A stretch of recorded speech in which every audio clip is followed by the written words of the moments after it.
right, back again with another, I don't know, bug gun review, I guess.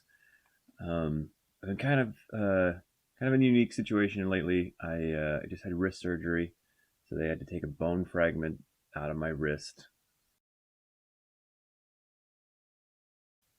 Yeah, so it was a pretty substantial piece in there.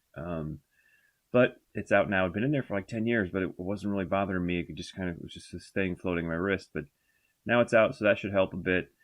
Um, but yeah, so I'm in this unique situation where I want to shoot something, I want to do something fun, but I am only going to be shooting strong hand only for the match and for, I don't know, a month or two, maybe a little bit longer. But yeah, I wanted to do something with that. I wanted to make a video out of it, and I've had this thing sitting around in the safe, this frame for a 320 for a while, and I wanted to get out and shoot it.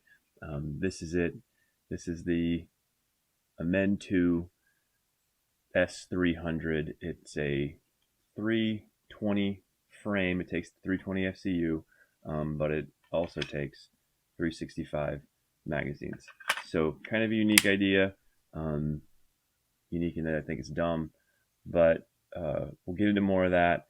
But first, let's take a look at a few more stages. We'll come back and show you it over the tabletop with the bug box for IDPA. And then lastly, we'll come back with some pros and cons.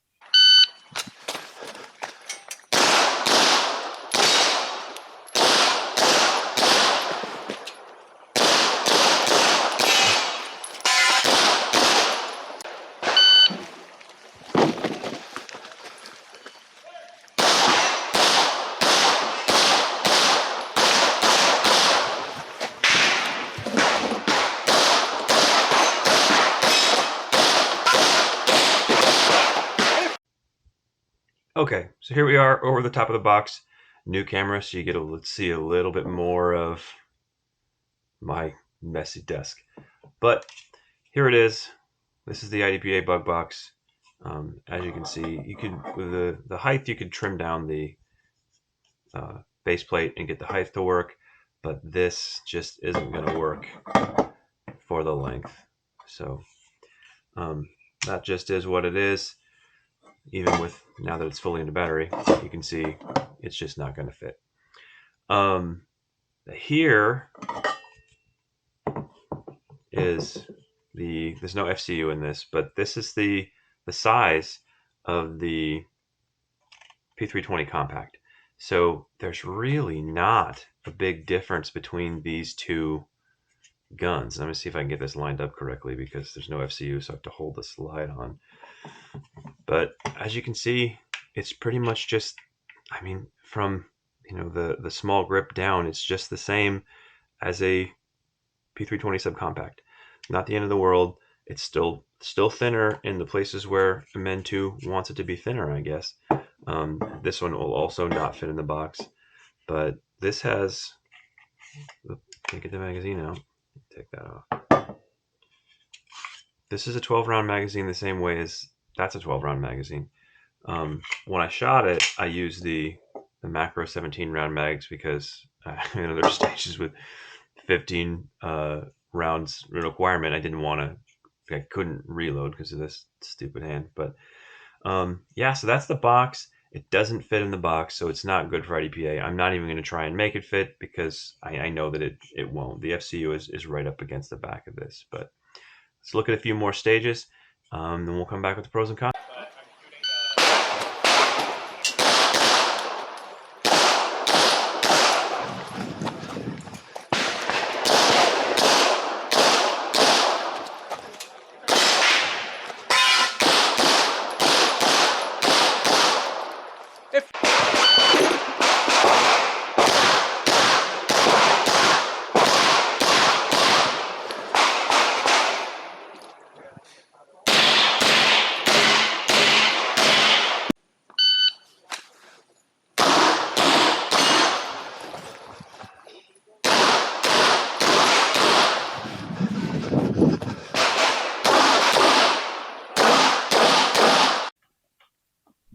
Okay, so those are the stages.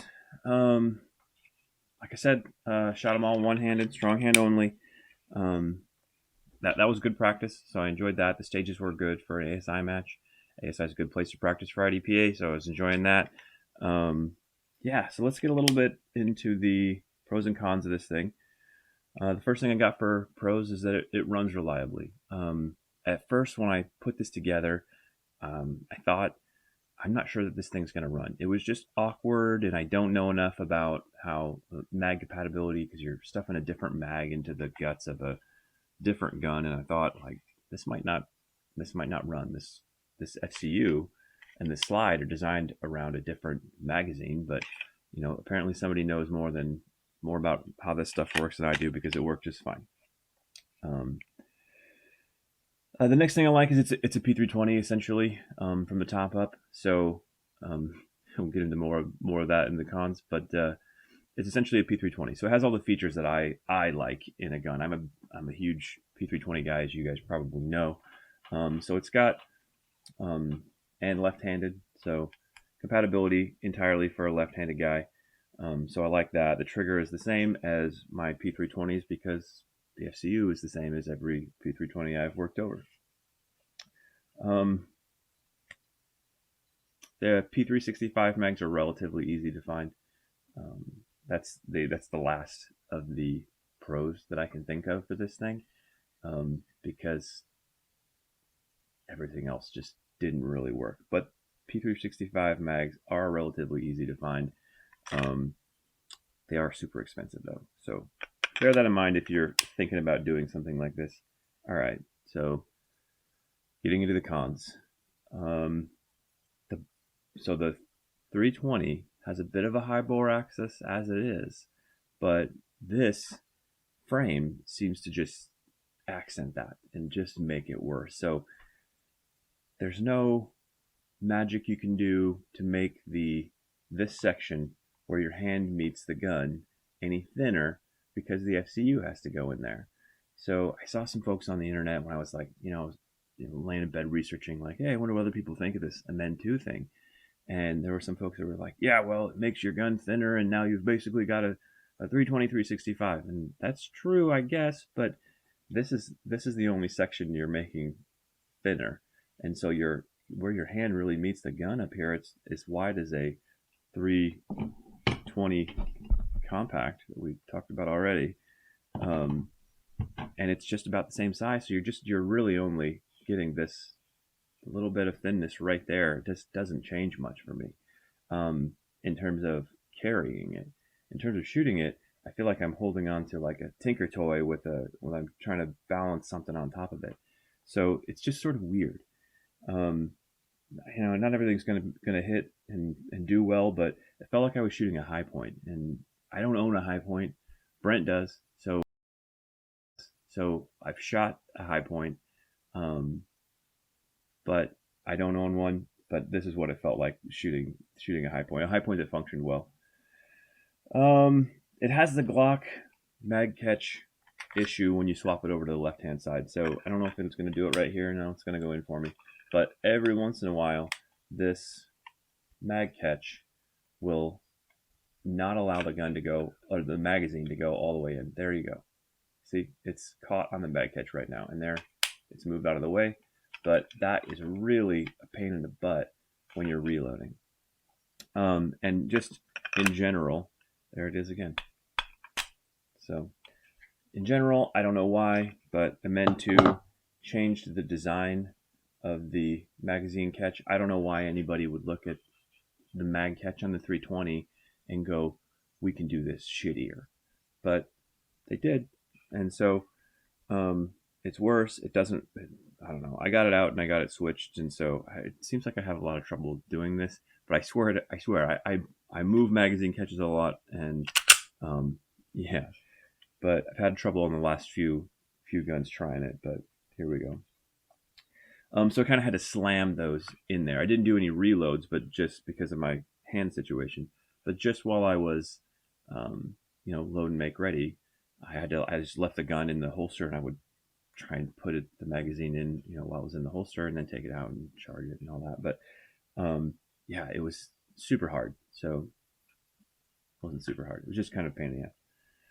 Next one, it doesn't fit the box. That's why I initially started down the road of trying this out. Like, I thought the idea was kind of dumb from Jump Street, but I thought that because this back plate here, this portion, the beaver tail isn't very large, and that's like this is the 4-inch slide. But if you had the compact slide on here, I thought maybe there'd be enough room to get that in the bug box, and then you could shoot this in the bug division of IDPA, and I would have all the functionality of a 320, because the 320 subcompact won't fit in the box either. But I just don't think there's a way. I don't think you could trim this down any further. Actually, I know you can't, because this is the second one I had. I ruined the first one by trying to trim this down, and I hit the FCU. I didn't hurt it, but I got all the way so that the FCU was poking through the frame, and like, that's not going to work for me. Yeah, so I guess the big question is just like, why does this exist? That's my biggest con, is like, why? Like, who thought that this was going to be a really good thing? It's just as wide as a 320, like I said, up here.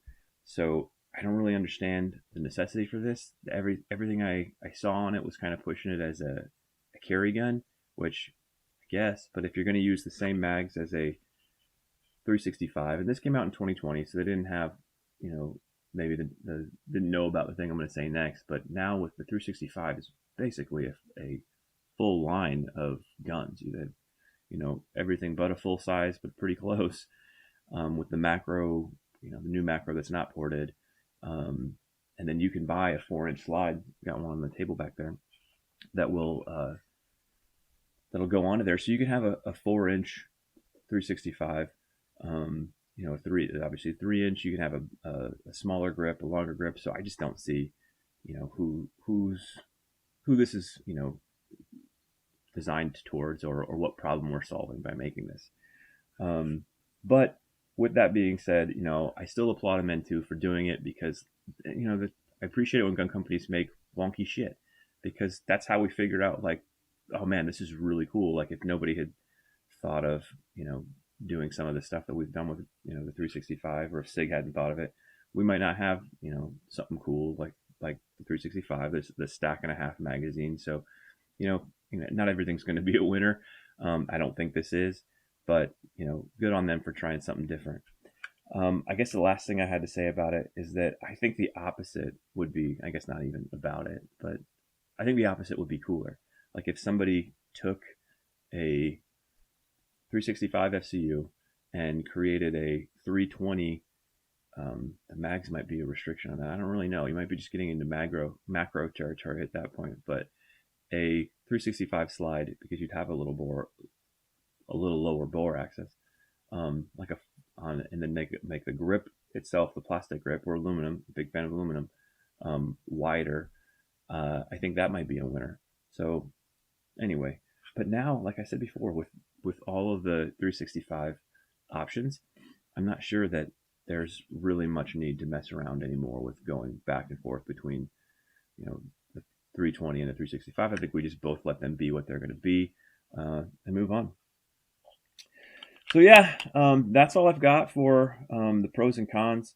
The cons section is significantly longer than the pros. I could probably go into more of the cons, but suffice it to say, like, I just don't see much need for this. But I knew that kind of going in, that this wasn't going to be something that would be, a long-term win or a success. But yeah, so that's all for that. If you have the time and the means, check out our website, www.dz214.com, where you can donate to the charity partners that we sponsor the sports. Coming up real soon. It's middle of June right now. End of July 21st, 22nd, 23rd is the Washington State IDPA Championship, of which I am the match director. We've got a bunch of run and gun stages. I kind of feel like IDPA recently has been having a lot of stand and shoot stages, but that's not going to be how the IDPA Washington State match is going to be. There's a lot of run and gun stages, so it's going to be a good time. So even if you haven't shot IDPA, go to Practice Score. It's the Blue Bullets. If you search Blue Bullets, you'll find it. And come on out. We hope to see you there.